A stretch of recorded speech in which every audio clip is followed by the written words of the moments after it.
Сәлеметсіздер ме? Мен Бекзат Бағдәулетқызы, шығыс медицина дәрігері, нүктелі массаж маманымын. 1990 жылы Қытай Халық Республикасында дүниеге келгенмін. Дәрігерлер отбасына дүниеге келдім. 2016 жылы өз отаныма қоныс аударып келдім. Қытай Халық Республикасында шығыс медицинасы бойынша инемен емдеу және нүктелі массаж мамандығы бойынша білім алған болатынмын. 2017 жылдан бастап Астана қаласында өз жеке клиникамды ашып, қазірге дейін 15 мыңға жуық науқастар қабылдап, және де 1000-ның үстінде онлайн және офлайн түрде нүктелі массажбен шәкірттер қабылдап үлгердім. Енді бүгінгі сіздерге бұл қысқаша мини сабағымның басты тақырыбы да осы нүктелі массаж еді. Осы 2018-ден бері балалардың нүктелі массаж, ересектердің нүктелі массаж және адам денесі меридиан нүктелері атты осы 3 кітаптың шығардым. Басты бұны неге шығарып отырмын? Мен өзім дәрігермін. Менің алдыма күніне қаншама науқастар келеді. Ал өкінішке орай көптеген адамдар ауырған кезде дер кезінде үй жағдайында өздерінің емдеу жолын білмейді, аурудың алдын алу білмейді, немесе әндер көп жерге сандалып, ауруды әбден ұлғайтып асқындырып келеді. Ол кезі не? Бірден уақытыңыз кетеді, екіншіден ақшаңыз, үшіншіден энергияңыз кетеді. Тіпті ауыр болған жағдайда көп адамдарда жазылмай жататын, тіпті одан ары асқынып, өміріне дейін қауіп төнетін жағдайлар кездесіп жатады.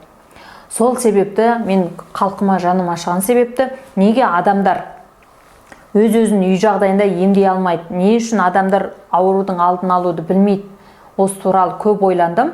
Ал өзімнің байқағаным, өзімнің әкелген білімім, өзімнің үйренген, яғни Қытайдың осы медицинасын үйренген білім қаншама адамдарға жақсы көмектесетін көзім жетті. Өйткені мен осы нүктелерге ине салу, нүктелерге массаж жасау, нүктелерге шөппен қыздыру, шөп беру арқылы түрлі жағдайлармен тікелей адам денесіндегі сол нүктелермен жұмыс жасау арқылы емдік нәтиже көріп жатам. Соны неге осы халқыма үгіттемеске, неге әрбір қазақ үй жағдайында өз-өзін емдеу жолын білмеске деп, сонымен осындай кітаптарды шығардым, және де көптеген сабақтар дайындадым. Бүгін осы сабағымда да сіздерге керемет маңызды ақпараттармен бөлісетін боламын. Видеоны соңына дейін қараңыздар, және де көптеген пайдалы сыйлықтармен бөлісетін боламын. Достар, мына клиника барысында біз кез келген ауруға осы нүктелермен емдеу жасаймыз. Яғни бас ауру, бас айналу тартып, ішкі құрылыстан тартып, аяқ буынға дейін. Мен қазір сіздерге бірнеше нүктелерді көрсете кетейін. Бұл енді қысқа видео сабақ болғандықтан толыққанды барлығын көрсете алмаймыз, бірақ шама келгенше біраз нүктелер сізге үйрете кетейін. Бұл нүктеміз бізде таяң деген нүкте, көздің сыртқы қиығымен қастың артын тұтастырған сыртқың сәл артындағы шұңқырлық орында. Жалпы көздің, бастың ауруын, әсіресе көздің қысымын өте жақсы кетіреді. Бұл жалпы бас ауруына, бастың айналған, көз түйілген адамдардың барлығы күніне 2-3 минуттан осыны басып уқаласаңыздар болады. Әсіресе біз компьютерда, телефонда көп отырамыз ғой, көп шаршаймыз. Осының бәрін жеңіл түрде осы бас бармағыңызбен ортаңғы саусақтан қай саусағыңыз болса да ыңғайлы, басып уқалайсыз. Енді қолда бір біздің нүктелер дегеніміз адам денесінде тарам-тарам меридиан жол жүреді. Жалпы 14 меридиан жол бар. 14 меридиан жолда бізде неше жүз деген нүктелер болады. Ал әрбір меридиан жол, яғни біздің жүрек ба, жүректің өзінің меридиан жол болады. Біздің қолымыздың ішкі бетінде, ішкі бетінің қолтық астынан шығып отырып, ішін ашық саусаққа қарай жүреді. Бұл жүректі меңгереді. Өкпенің меридиан жолы бар, кеудеден шығып отырып, қолдың ішкі бетінің бас бармағы жақ қырынан жүреді. Бұл өкпе меридиан жолы.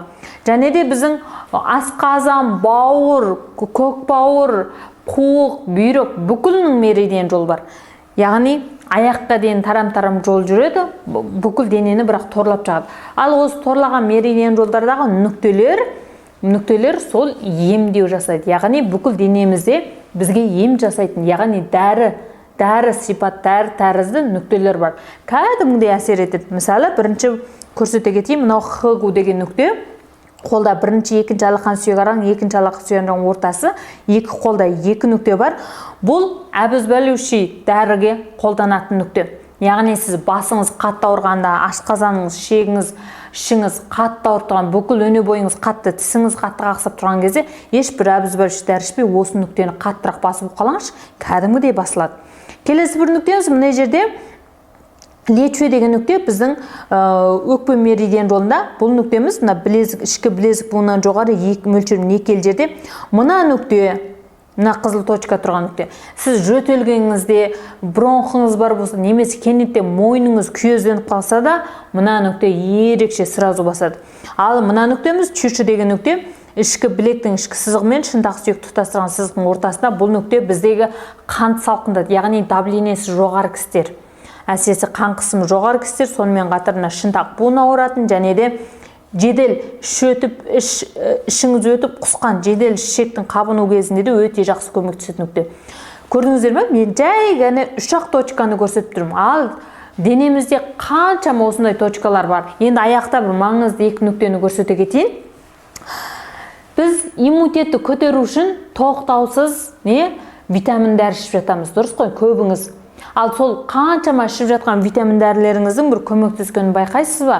Кейде ол сіңбейді, өйткені сіздің ішкі ағзаңыз, асқазаныңыз және көк бауырыңыз қабылдамайды ол дәріні. Өйткені сіздің ішкі ағзаңыз толық қалыпты емес. Ол ағзаның сіміруі, яғни ішкен кез келген дәрі-дәрмегіміз асқазанға барады, асқазанда көк бауыр деген тұрады қасында. Сол көк бауыр ішкен дәрі-дәрмегіміз, ішкен тамағымызды бүкіл денеге тарқатып беру жолды атқарады. Ал бізде осы ішкі ағзамыздың қызметі дұрыс болмаса қайтеді? Сіз не ішсеңіз де, тамақ ішсеңіз де дұрыс сіңбейді. Не үшін сізде анемия, қаназдық, үнемі дәрі ішемін, тоқтанбайды? Не үшін қайта-қайта ауыра бересіз? Иммунитетіңіз көтерілмейді. Көрдіңіз ба? Сондықтан ішкі құрылысты, ішкі ағзаның қызметін бірден-бір жақсартатын ол өзіңіз денеңіздегі осы нүктелер.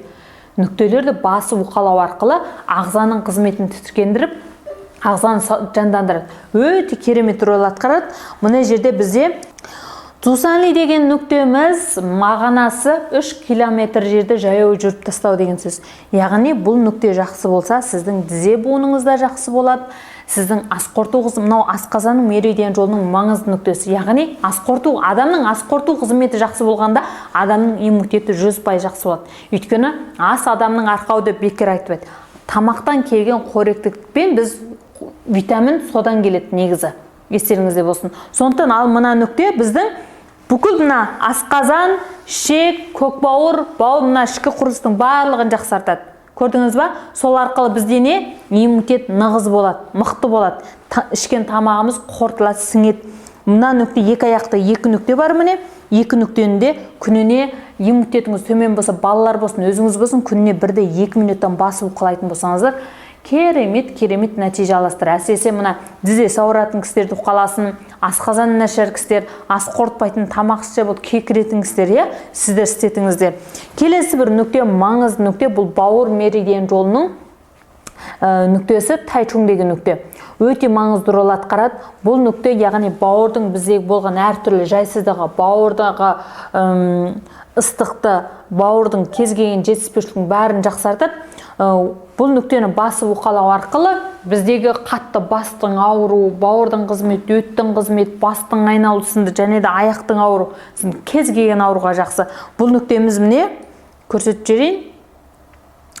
Бірінші, екінші табан сүйегінің қоспасындағы шұңқырлық орында 2 аяқты 2 нүкте бар. Бұл 2 нүктені 1-2 минутта басып уқалаймыз. Басыңыз қатты ауырып тұрғанда, немесе көңілсіздік, көңіл күйіңіз қатты бұзылып бір әйелдерде болады ғой. Сосын бауырдың қызметі әлсіз болғанда, төбеңіз қатты ауырғанда, давлениеңіз қатты көтеріліп кеткен сөзсіз түрде мына нүктені басып уқалаңыз. Достар, адам денесінде тек осы бірнеше ғана нүкте емес. Бұл мини сабақ болғандықтан мен сіздерге барлығын бір жолда бір видеоның ішіне сыйдыра алмаймын. Қараңыздаршы, мына кітапта адам денесінің меридиан нүктелерден кітап не үшін жаздым? Яғни адам денесінде 14 меридиан болады, соның ішіне маңыз істетілетін неше жүздеген нүктелер болады.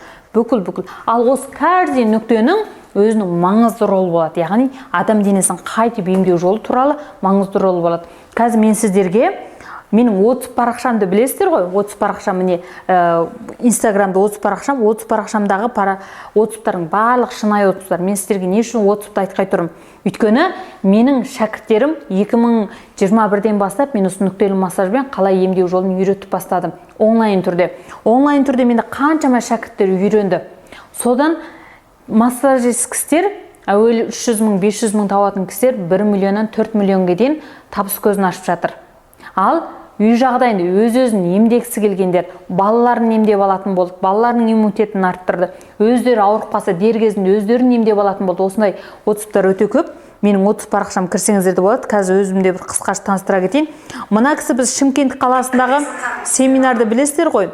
Бекзат ханым, сізден алған білімнің арқасында мінекей мына жерде систематический ауру бой өспей қалған. Сосын мына тамыр докторство капилляра бәрімізде осындай. Анда неге жіберіп отырасыз, иә. Мынау тамырдың барлығы мына жерде кішкене бар да төмен жақтан көрсетіп айнала бермейді ғой жоғарыда. Кішкене қалғандар бар да.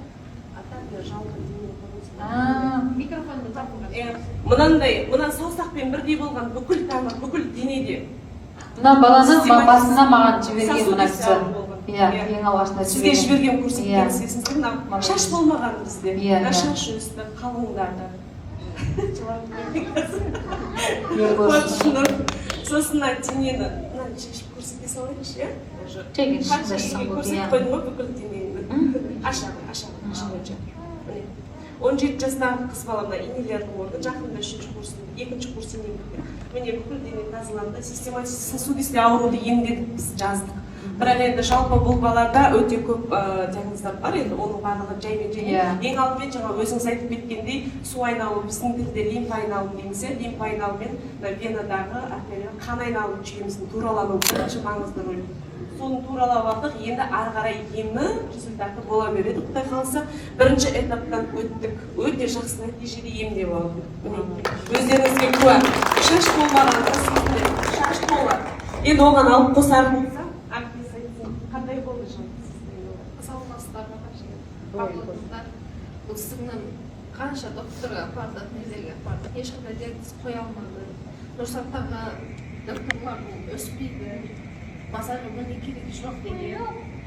Гүлбира ханымнан кейін шаш өсті, дене кожасы вообще пленка сияқты еді. Кожа қалыңдасты. Өзгерістер көп болды. Міне, қараңыз, мына балалар Шымкенттесіздер ғой, иә? Мен Астанадамын, иә? Мен білімді ешқайда тарқатпай, үндемей отырсам, жаңғыз өзін шамам келмейді ғой. Менің Астанада кабинетім ұзаса, клиникам ұзаса 30-50 адам ғана түседі күніне. Бұлар қайдан етем. Ал Құдайға шүкір, осылай тарқату арқылы, білім тарқату арқылы мына кісі алды, қолдарды ары қарай өзі дұрыс пайдаланды. Дұрыс пайдасын жетіп өз махаббатын қосып отырып, істеудің арқасында міне тірі куә көрдіңіздер ма? Егер бұл кісі мен берген білімім теріс болса, мынандай нәтижені шығару мүмкін емес. Гүлмира ханым менің Шымкенттегі ең үздік шәкірттерім бірі. Бұл кісі өзі массаж, бала массаж. Қазақстанда Шымкентте кез келген зыр, зыпыр, аутизм балалар осы именно нүктелермен емдеу арқылы 100% нәтиже беріп жатыр. Мына Шымкент қаласындағы семинарымызда шынайы отзывтар келіп отыр. Мына балалар өте ауыр түрде науқастар, тілі шықпаған баланың тілі шыққан, жаңа күрделі науқастар. Міне менің шәкіртім емдеп жатыр. Бұл Гүлмира ханым, иә? Енді мына жерде қарайтын болсақ, Астана қаласында да мына кісі балалар массажысы. Осы нүктелі массажды қосқаннан кейін тәжірибесі артып, табысы нешесі артқан. Балалардың массажы, нүктелі массаж Қазақстанда мүлдем жоқтың қасы. Бұл шығыстың ежелгі медицинасы қазір таңда Қытайда өте дамыған. Балаларға ешқандай антибиотик бермейді. Керісінше осы нүктелі массаждармен тұмау тие қалса, бас ауырса, мұрнынан су ағаса, тіпті қазіргі таңда зыр зыпыр деген ауруларға ешқандай прокотол жоқ, білесіздер ме, медицина саласында. Өйткені бұндай ауру бұрын соңды ондай болып көрмеген. Қазақстанда медицинаның өзі қауқары жетпей тұр. Ал именно осы нүктелерді басып уқалау арқылы балалардың емін, балалардың ауруына 100% нәтиже жетеді. Осының бәрі мен шырпыр етіп қаншама жылдан бері үгіттеп келе жатырмын. Мына кісі болатын болса, міне өз балалар үшін сатып алған қаншама шәкірттеріміз бар. Ой, менде отзывтар өте көп, қайсы нашарын білмей қалдым. Мына кісі болса Астана қаласынан өзде массаж кісі, балалар массаж, және бірінші өз баласын емдеп алғаннан кейін нәтиже көріп, ары қарай өз дамып кеткен. Және де мына бір Гүлман деген шәкіртім Атырау қаласынан. Жұмыс жасай берген ғой, содан кейін жұмысқа беріліп кеткен кезде тамақты уағында ішпеген, уағында демалмаған, содан кейін сағыз балшықтан неде салқын өтеді ғой. Салқын өтіп, содан кейін әйтеуір барлық стресстер бойына жинап, одан кейін андай туғиға адам екен. Ішіндегі сыртына шығармайтын. Содан маткада онкология болып па? Иә. Содан кейін мәткеге болған, содан алдырған ғой. Содан кейін Химия алып жүрген, иә? Химия алып, Астанаға барып айына алып жүрді ғой. Содан кейін кенттен саған массаж алады ғой, иә? Иә, менен массаж алды. Химия алған кезде шашы бірақ түсіп қалады. Содан кейін массаж алып, қайтадан химия алудың алдында. Нүктелі массаж жасадыңыз ғой, иә? Химия алудың алдында 10 күн массаж алып, химия алғаннан келгеннен кейін бір 5 күнден болып қайтадан мені шақырады. Нүктелерін басып отырып, асықпай, меридиан жолдарын қуып отырып, әсіресе көкбауыр меридиан жолы, иә, бауыр, көкбауыр. Мұздап денесінде энергия жоқ қой. Иә. Бүйрегінде ешқандай қуат жоқ. Содан кейін бүйректі қуаттайтын, бүйрек меридиан жолдарын, көкбауыр меридиан аяқтарын былай жылтып, соны саусақтың әрбір нелеріне дейін, нүктелеріне дейін бәрін басам ғой. Мә сол күндегі массаждан ұйықтап қалады. Мен кеткенімді де білмейді. Келген артынан менің үйге келгенде звондайды ғой, мен сен қай жақта кетіп қалғансың деп. Содан кейін артынан 2 айдан кейін мә Гүлман жақсы болды мен деп. Мә сен любой уақытта звондайды ғой, маған келе қойшы, алдын ала маған массаж жасап кетші деп жалынып. Содан кейін аяғым ауыр ғой, аяғым ауыр кетіп жатыр ғой. Гүлман сенің тағы аяғың ауыр ғой, массажды кім жасайды дейді да. Содан кейін мен айтамын ғой, мен енді аяғым ауыр кезде массаж жасаймын ғой, бала төмендейді, мен қазір жасай алмай қой деп істеп. Мә деп. Сонда да мені ақырын отырып жасап кетші дейді да. Жалпы ол кісі жаңа айтып, шашы өсіп, көптеген жеңіл болды, иә? Қазір шашы деген қап-қара болып шыққан, кәдімгі осындай біреу буып жүр. Барлығы жақсы, қазір етеккерде уақытында келеді. Содан кейін ол кісі массажға қосып, өзі йогаға барды, қазір спортты да қосты. Барлығын сәйкестіріп, сондай уақытында демал, қазір барлығы жұмысынан бұрынғыдай өте шаршап демалмайды. 9-дан кейін ұйықтап қалады қазір. Дұрыс. Қазір режимді мен көп айтамын ғой, көрдім ба? Міне, достар, Гүлман ханым Атырау қаласынан менің шәкіртім. Ана ол бүгін үйіне қонаққа шақырған, шынайы отын бөлісіп отыр. Рахмет енді сізге. Еңбек жемісін көрсін. Атырау қаласында онкологиямен ауырған науқастарға көмектесіп, яғни онкологиямен ауырған науқастар онкологиясына жазылғаннан кейінгі қалыпқа келу барысы болады ғой. Көптеген адамдарда жанама әсер болады, иә, химия алғаннан кейін шашы түседі, бас ауырады, буындар бірақ ауырады, іш құрылыстары ауырады. Осының барлығына осы қыз Гүлман деген кісі сол науқастарға көмектесіп жүр Атырау қаласынан. Енді айта келсек, бұндай шәкірттер өте көп. Менде жаңағы өз-өзін емдеп жүрген кабинетті ашып дамып жатқан мына Семей қаласындағы шәкіртім. Және де менде шәкірттердің көбісі жасы үлкен кісілер. Міне 60 неше жастағы үлкен кісілердің өзі кабинет ашып, ем көрсетіп, халыққа көмек жасап жатыр. Яғни нүктелі массажды үйренгеннен кейін сіз бірінші өз-өзіңізге, өз отбасыңызға көмектесесіз, екіншіден басқаларға көмектесіп, жаңағы табыс көзін аша аласыз. Енді бұл жерде мен сіздерге білесіздер, мен үлкен курстарды сататынымды, бірақ бүгін мен сіздерге ерекше бұрын соңды өткізіп көрмеген марафон туралы айтқалы тұрмын. Яғни 2 күндік керемет марафон өткізіп берейін деп тұрмын. Бұл марафонда сіздер не аласыздар және бағасы қанша болады дейтін болсаңыздар, әуелгі бағасы 20 000 теңге бұл марафон. Ал бүгінгі видеоның соңына дейін тыңдаған кісілерге 10 000 теңге болады. Және де сыйлықтар болады. Қазір соңына дейін қараңыздар, иә. Бұл марафонда 2 күн, яғни тікелей эфирде мен сіздерге толыққанды үнемі кездесетін ауруларға разбор жасаймын. Яғни біздің бас ауыру, бас айналу тартып үнемі көп адамдар үнемі кездесетін ауруларға біз осы нүктелі массаж арқылы қалай емдеу жасайтын туралы 2 күн, бір күнде кем 2 сағаттан 2 күнде 4 сағаттық марафон өткізем, және де бұны запись сақталатын болады, иә. Сонымен қатар дәл бүгін 24 сағат ішінде біздің марафонға тіркелген кісілерге 7 түрлі сабақ беретін боламын. Яғни менің өзім курсының ішін талдап отырып, балалардың 3 түрлі ауруына, ересектердің 4 түрлі ауру, яғни 7 түрлі сабақты сіздерге тегін берем. Сонымен қатар менің мына 3 түрлі кітабымды білесіздер, иә? мына 3 түрлі кітабымды марафонға қатысқандардың арасынан жаңа сыйлықпен ойнататын болам. Бір кітабының өзі құны 20 мың теңге. 3 бірдей кітап 60 мың теңге тұратын кітапты арасында сыйлық ойнатам. Сонымен қатар біздің сыйлық қорымыз осымен төгіп қалған жоқ марафонға қатысқан кісілерге. Сонымен қатар не? 500 мың теңгелік ақшалай сыйлық қоры.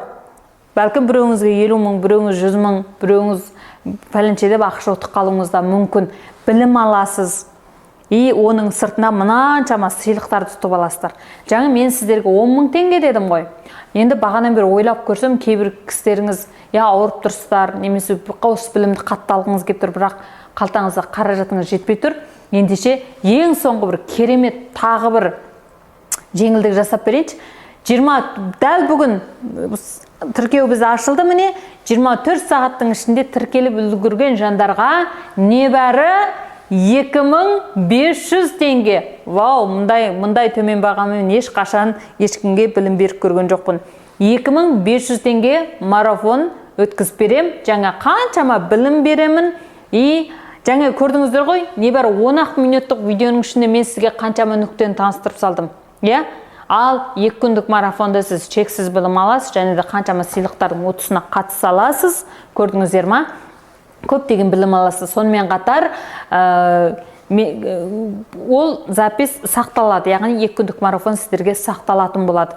Сондықтан сабаққа бүгін тіркеліп үлгеріңіздер. Тіркелем десеңіздер, төмендегі описаниедегі сілтемеге өтіп, менеджермен хабарласып, сабаққа тіркеліңіздер. Орын саны шектеулі. Бұл жеңілдік енді 2-ның біріне келе бермейді. Ал достар, бүгінгі сабақты соңына дейін көргендеріңізге көп рахмет. 2 күндік өте керемет марафонда сіздерді күтетін болам, және де бұл видеоны достарыңызбен бөлісіңіздер. Бәлкім сіздің бір кішкентай қимылыңыз қаншама адамдарға көмектесіп қалады. Өйткені біз сіздердің денсаулықтарыңыз үшін қызмет жасаймыз.